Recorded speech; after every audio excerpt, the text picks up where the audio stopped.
हमारा मुतालबा है कि वफाकी हुकूमत अगर कोई फैसला करती है तो उसको पार्लियामेंट में लेके आएँ और तमाम स्टेक होल्डर्स यानी जितने भी स्टेक होल्डर्स हैं वो हमारे पार्टियां हैं या मुख्तलिफ मूवमेंट्स है, इवन मार्किन बलोच है, इन सब को जो है ना ऑन बोर्ड दिया जाए और उनके जो कंसर्न है उसको एड्रेस किया जाए। किसके कानून के तहत कौन सा आइन ये इजाज़त देता है कि आप लोगों को बिला जवाज़ ना जवाज़ के बावजूद उठाए लेकिन आप जो है ना उसको अगवा करें। आपकी अदालतें हैं, आइनी अदालतों की एक मैंडेट दिया हुआ है, आप उस मैंडेट के मुताबिक अदालतों में पेश करवाएं। अगर कोई मुजरिम है, किसी ने गलती की है तो उसको सज़ा मिल जाएगी, लेकिन किसी के पास इख्तियार नहीं है कि वो मिसिंग पर्सन जो है ना वो करे। ये जो आपके पास इख्तियार है ये किसी कानून नहीं दिया है आपको इख्तियार, या आपके पास अपना डंडा और अपना बंदूक है उसको बुनियाद बना के आप अपनी ईगो बनाते हैं। आप भाईजान ये मुल्क जो है ना, ये जो उमर अयूब साहब हमेशा कहते हैं कि स्टेट जो है ना ये अवाम स्टेट है, ये पार्लियामेंट स्टेट है, ये पार्लियामेंट की ये अवाम की नुमाइंदी स्टेट है। ये स्टेट कोई वो जो अपने आप को स्टेट कहते हैं वो स्टेट की टूल्स है। हम इस वक्त इस मुल्क में जो कुछ हो रहा है इस पर हमें शदीद तशवीश है कि महंगाई किधर पहुँच गई है। यानी जो आपकी जितने भी मुलाजिमीन हैं जिनके ऊपर टैक्सेस लगाए गए हैं, नाजायज़ टैक्सेस लगाए गए हैं, फिर जो ताजरों के ऊपर जो टैक्सेस लगाए गए हैं, और जिस तरह जो है ना आपको पता है कि जो गंदम का स्कैंडल हुआ या शुगर जो कैन की जो इस वक्त जो फार्मर है वो जिस तरह रुल रहे हैं पंजाब में, इस तरह आपके मजदूर जो है परेशान, आपके फार्मर परेशान, आपके ताजर परेशान, आपके मुलाजिमीन परेशान, और आप कहते हैं हम मुल्क के लिए कुछ कर रहे हैं। मैं बताओ वो कौन से लोग हैं जिसके लिए आप कुछ कर रहे हैं? ना आप कानून को मानते हैं, ना आप आइन को मानते हैं, ना आप पार्लियामेंट को मानते हैं, ना आप अदालत को मानते हैं। आप हो कौन भाई? आपकी हैसियत क्या है? आप किस बुनियाद पे करते हो? क्या आप मुल्क में खाना जंगी करवाना चाहते हैं? क्या आप मुल्क में जो है ना ब्लड शेड चाहते हैं? आपने तो मुल्क को इस वर्ज पे लेके आए हैं कि इस वक्त जो है ना कोई इदारा जो है ना इस वक्त इफेक्टिव नहीं रहा।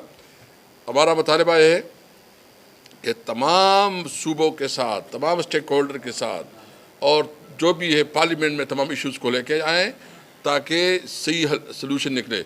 मैं अफ़गानिस्तान के हवाले से इतना कहूँगा कि जो अफ़गानिस्तान के हवाले से इनकी पॉलिसी है इंतहाई काबिल मज़म्मत है। हम समझते हैं कि हमारे जो बॉर्डर्स हैं ख़ासकर ईरान के साथ और अफ़गानिस्तान के साथ, हमारे साथ तो एक ही चाइना रख गया। हमें बहुत ही इसके ऊपर समझदारी से जो है ना मामलात पे करनी चाहिए। उसमें भी मेरा मुतालबा है कि अगर कोई इश्यूज़ है अफ़गानिस्तान के साथ तो आप अपने दोस्त ममालिक को इस्तेमाल करें और जो डिप्लोमेटिक चैनल है उसको इस्तेमाल करें, तमाम इश्यूज़ जो ना टेबल पे लेके आएँ। और फिर भी है तो मैं समझता हूँ कि हमारे खैबर पख्तूनख्वा की जितनी पॉलिटिकल पार्टीज़ है, वो ANP है या वो जमात इस्लामी है या वो जमीयत उलमा इस्लाम है, जितनी भी बड़े बड़े लीडर्स है, आफ्ताब खान हो गया या सर हक साहब हो गए, इन सबको एक जगह बना के उसके ज़रिए जो मामला तय करें। लेकिन आप जिस तरह जिस ट्यून से बोलते हैं, जिस तरह डंडे के ज़ोर से बोलते हो, उस तरह नहीं होगा भाईजान। अफ़गानिस्तान की अपनी हिस्ट्री है, हमें उनके साथ बराबरी की बुनियाद पर डील करना चाहिए। हमारे जो इश्यूज़ है बाकायदा टेबल के ऊपर जो है ना उसके साथ टेकअप करना चाहिए। अफ़गानिस्तान के साथ हमारे अच्छे ताल्लुकात होंगे तो हमें सेंट्रल एशिया के साथ एक्सेस होगा, हमारे जो है ना इकॉनमी में बेहतरी आएगी, हमारे इकनॉमिक एक्टिविटी जो है ना जनरेट होगी। हमारे जो बॉर्डर्स एरिया है वहाँ इस वक्त ज़रूरत इस बात की है, उसका ज़्यादा डिपेंडेंसी अफ़गानिस्तान के ऊपर है, सेंट्रल एशिया कंट्रीज़ के ऊपर है, रशियन स्टेट के ऊपर है। तो हम मुतालबा करते हैं कि अफ़गानिस्तान के साथ भी ताल्लुकात के हवाले से पार्लियामेंट में डिबेट हो, डिस्कशन हो और उसके ऊपर बात हुई।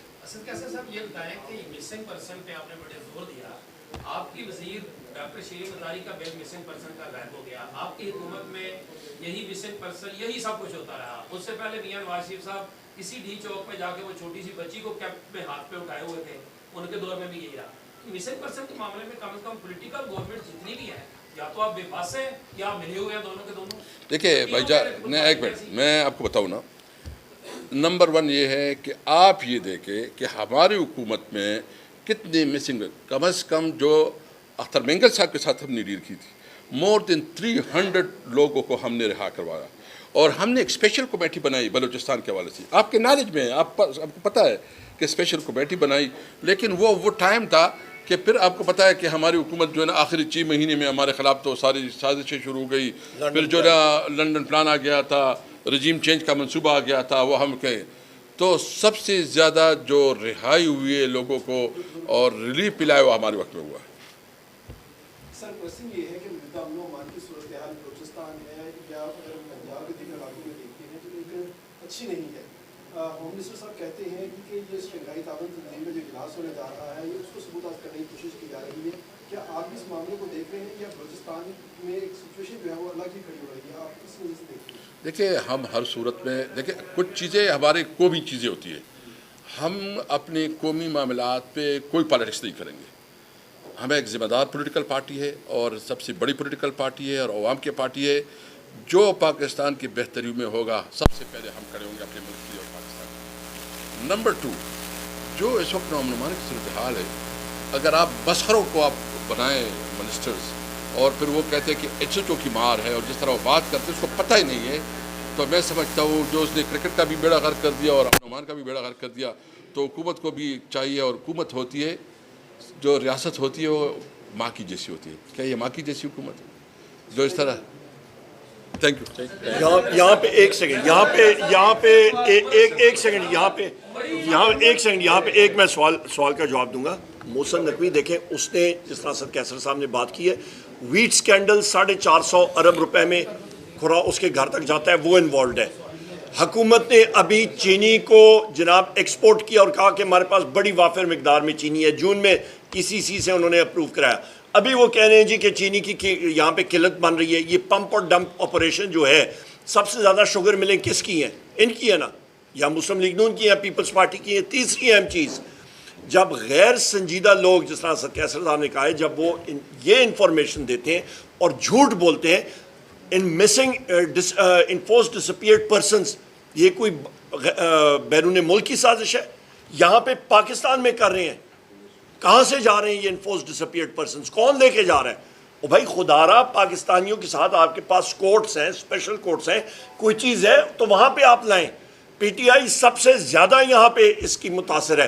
पंजाब में आखिरी बात करूँगा, फिर नेक्स्ट क्वेश्चन कि आपका देखें, पंजाब की पुलिस एक इल डिसिप्लिन्ड और एक इनफेक्टिव पुलिस फोर्स होगी। वहाँ पे उन्होंने अपने जो उनके लोग हैं, पुलिसमैन हैं, वो उनको शहीद करा दिए। उनका ख्याल था कि वो PTI के के घरों में अंदर जा रहे हैं तोड़ फोड़ के लिए। वो कच्चे के डाकुओं के साथ मिले, मतलब वहाँ पे उन्होंने ऑपरेशन किया। वो बेचारे जो शहीद हुए हैं उनको ये मालूम नहीं है कि उनके अफसर बाला और मुस्लिम लीग नून वाले जो हैं वो पक्के के डाकू हैं। ये पक्के के डाकू और कच्चे के डाकुओं में आपस में मिली भुगत है। IG पंजाब और ये चीफ मिनिस्टर पंजाब और प्राइम मिनिस्टर पंजाब, ये सारे के सारे, ये तो सारे पक्के के डाकू हैं। इनकी मिली भुगत है जिनकी वजह से इन्होंने लोगों को शहीद कर दिया।